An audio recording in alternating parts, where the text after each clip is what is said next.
Hello दोस्तों, मेरे YouTube channel पे आपका बहुत बहुत स्वागत है। आज मैं सुनाऊंगी आपको एक मोटी बहू की कहानी। तो चलिए शुरू करते हैं इस कहानी को। किशोर जी शहर में रहते थे। उनको एक बेटी और एक बेटा था। बेटे का नाम अनिल और बेटी का नाम लीला था। उम्र होने पर अब पहले बेटी की और बाद में बेटे की शादी करवाई। बहू का नाम सीमा था।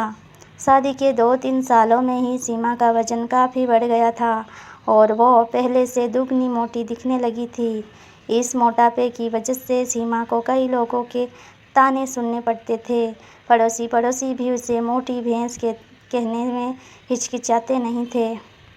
कितनी मोटी हो गई है, कैसी दिन पर दिन फैलती जा रही है, देखो जरा भी शर्म नहीं आती।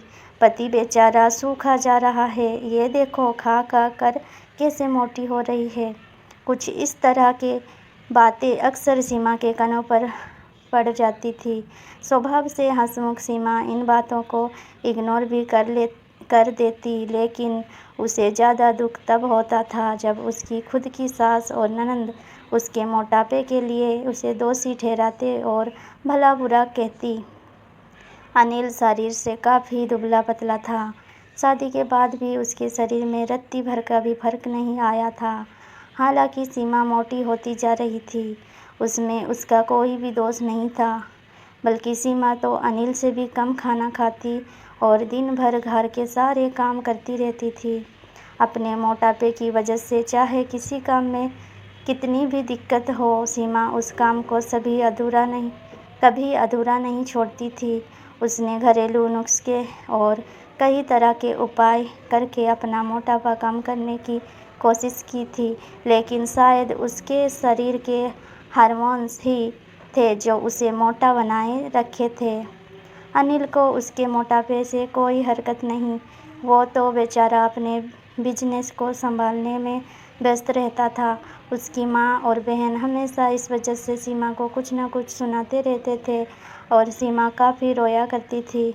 सीमा जब भी मौका मिलता अपने पति से इस बारे में बात करती थी और कहती थी कि अपनी माँ और बहन को समझाओ, मैं मोटी हूँ, उसमें मेरा क्या दोष है। पूरी दुनिया मुझे कुछ भी कहे, मुझे फ़र्क नहीं पड़ता, लेकिन जब मेरे अपने ही मुझे भला बुरा कहते हैं तो मुझे काफ़ी दुख होता है। ऐसे ही दिन बीते चले गए। एक दिन सीमा की सास ताज़ी हवा लेने के लिए जब टेरेस पर गई हुई थी, तब वापस लौटते समय उनका पैर फिसला और सीढ़ियों से वो गिर गई। भाग्य से वो बच गई, लेकिन उनके पैर में बड़ा फ्रैक्चर आया। उनको अब एक जगह से दूसरी जगह जाने में भी काफ़ी दिक्कत होने लगी। बिना किसी के सहारे के वो ऐसा कर नहीं पा रही थी। जिस मोटी बहू को वो रोजाना ताने मारती थी, आज वही बहू उनका हर काम कर रही थी और उन्हें एक जगह से दूसरी जगह ले जा रही थी। उनका खुद का वजन भी 75 किलो था, जो उनके बेटे अनिल के लिए भी उठा पाना संभव नहीं था। उनको विचार आया कि बहू शरीर से भारी पूरी नहीं होती तो आज उनका क्या होता है।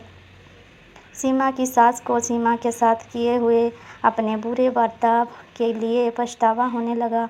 उन्होंने एक दिन मौका देखकर इस बात के लिए सीमा से हाथ जोड़कर माफ़ी भी मांगी। सीमा ने कहा, अरे माँ जी, आप माफ़ी क्यों मांग रही है? आप मुझे समझने लगी, मेरे लिए इतना ही बहुत है। उस दिन के बाद सीमा के सास ने कभी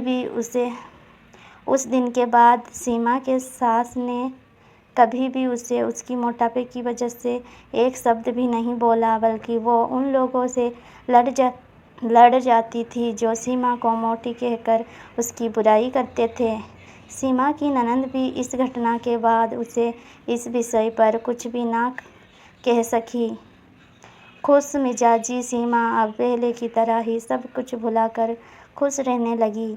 दोस्तों, हमारे समाज में, हमारे आसपास आपको ऐसे कई लोग मिल जाएंगे जो दूसरों को उनके शरीर की बनावट के हिसाब से गलत नाम देते हैं या उन्हें नीचा समझते हैं। किसी की हाइट कम है तो नाटा, किसी का रंग काला है तो कालिया, कोई हेल्दी है तो मोटा, किसी के बाल कम है तो टकला। हमें ऐसी सोच को पूरी तरह ख़त्म करना होगा और ये समझना होगा कि बाहरी स्वरूप ज़्यादा मायने नहीं रखता। मायने रखता है भीतरी खूबसूरती, स्वभाव और विचार।